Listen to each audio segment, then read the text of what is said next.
যত মামলা আছে আওয়ামী লীগের বিরুদ্ধে আমরা সমস্ত মামলাগুলো তুলে নেব।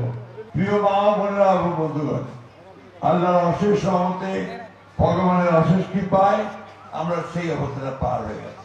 আমি প্রথম দিন আপনাদের মনে আছে 5ই আগস্ট যখন আমরা মুক্ত হলাম, তখন আমাদের ম্যাডাম মানে খালেদা জিয়া তিনি একটা বিবৃতি দিয়েছিলেন, স্টেটমেন্ট দিয়েছিলেন, কথা বলছিলেন। সেই কথাটা ছিল যে আমরা প্রতিহিংসায় বিশ্বাস করব না, আমরা প্রতিশোধ নিব না, আমরা ভালোবাসা এবং প্রেমের মধ্য দিয়ে রাজনীতি করতে চাই। আমি সেই কথাটা আবার আজকে আপনাদের এখানে বলতে চাই যে আমরা কোন প্রতিশোধের রাজনীতি করতে চাই না। আওয়ামী লীগ যেভাবে মামলা করতে আমরা সেই মামলা করতে চাই না। যদি মামলা হয়ে থাকে আমি আপনাকে কথা হচ্ছে সমস্ত মামলা তুলে নেওয়া হবে। যত মামলা আছে আওয়ামী লীগের বিরুদ্ধে আমরা সমস্ত মামলাগুলো তুলে নেব। ঠিক আছে?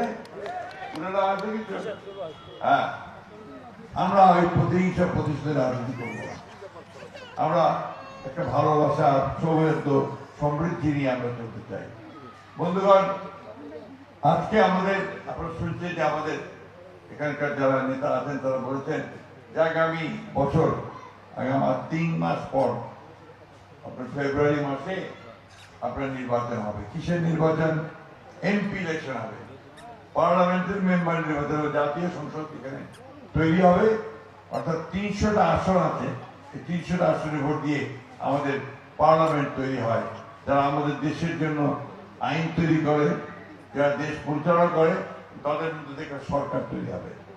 সেই সরকারটা আমাদের সমস্ত কাজ কাম তারা দেখাশোনা করবে দেশে। এই পার্লামেন্টের জন্য এবং আইন করার জন্য আমরা বিভিন্ন রকম আলোচনা করেছি। আমরা দেখলাম যে এই যে শেখ হাসিনা সরকার এত আপনার অত্যাচারী নির্যাতনকারী হয়ে উঠলো এবং 15টা বছর শাসন করলো, 3টা নির্বাচন আমাদেরকে করতেই দিল না, সবকিছু নিয়ে চলে গেল পুলিশ দিয়ে, তাই না? আপনারা ভোট দিতে পারছিলেন? ওই আগে রাজ্যতে ভোট দিতে যাচ্ছে। আবার আমাদের